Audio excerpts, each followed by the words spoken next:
नमस्कार, आप देख रहे हैं फ्रंटलाइन 24। मैं हूं आपके साथ साहिबा सिंह। देश के सबसे बड़े चुनावी रणनीतिकार प्रशांत किशोर पिछले एक माह से कहां गायब हैं?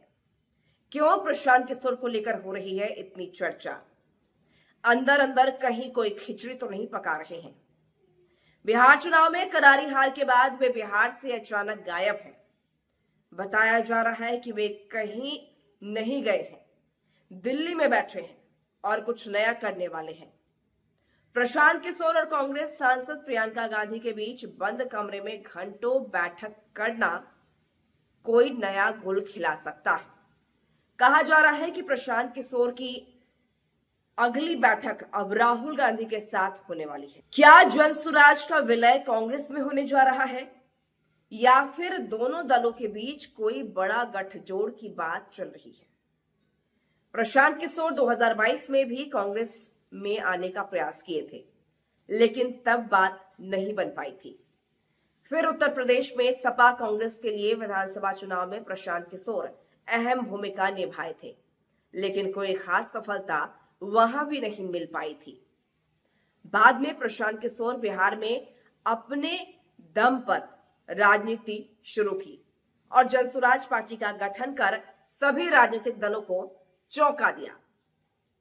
2.5-3 वर्षों तक बिहार में पैदल चलकर और गांव-गांव घूमकर जनसुराज की नींव को काफी मजबूत कर लिया। इतना ही नहीं, पंचायत स्तर तक संगठन बनाने में सफल रहे।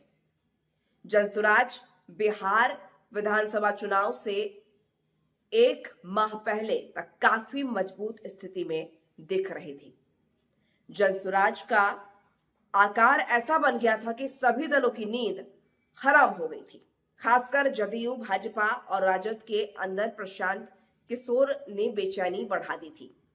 लेकिन टिकट बंटवारा होते ही जनसुराज का कुनवा बिखरने लगा और पार्टी काफी कमजोर होती चली गई। नतीजा हुआ कि जनसुराज का एक भी विधायक नहीं बन सका।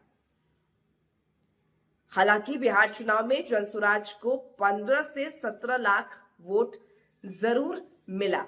कांग्रेस का प्रदर्शन भी चुनाव में निराशाजनक रहा और 19 से घटकर मात्र 6 सीटों पर कांग्रेस जीत पाई। महागठबंधन का ही बिहार चुनाव में सुपरा साफ हो गया है। भाजपा जदयू बिहार में एक नया रिकॉर्ड बनाने में सफल रही और 202 सीटों पर जीत दर्ज कर फिर सरकार बनाने में सफल रही।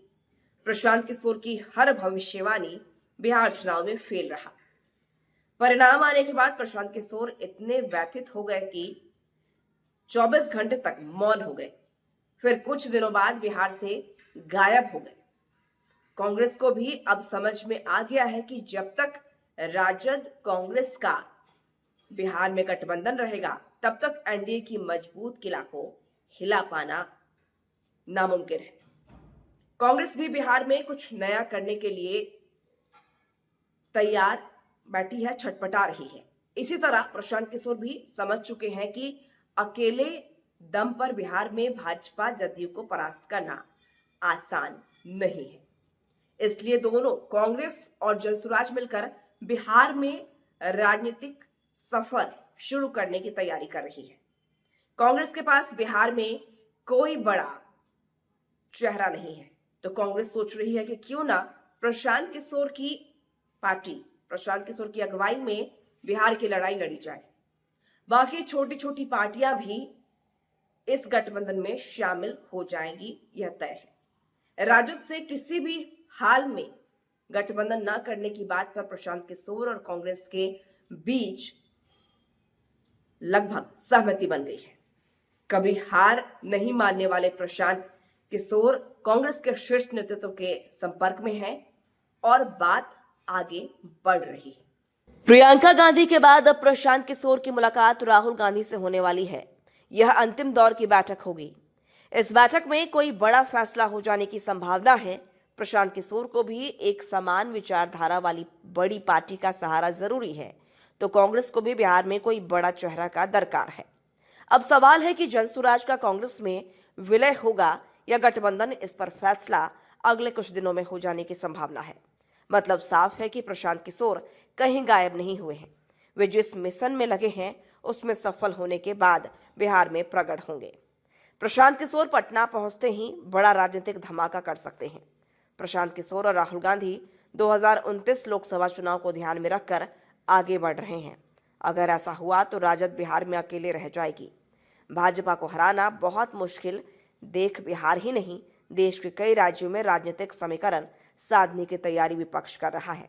इसमें कितनी सफलता मिलेगी यह समय बताएगा।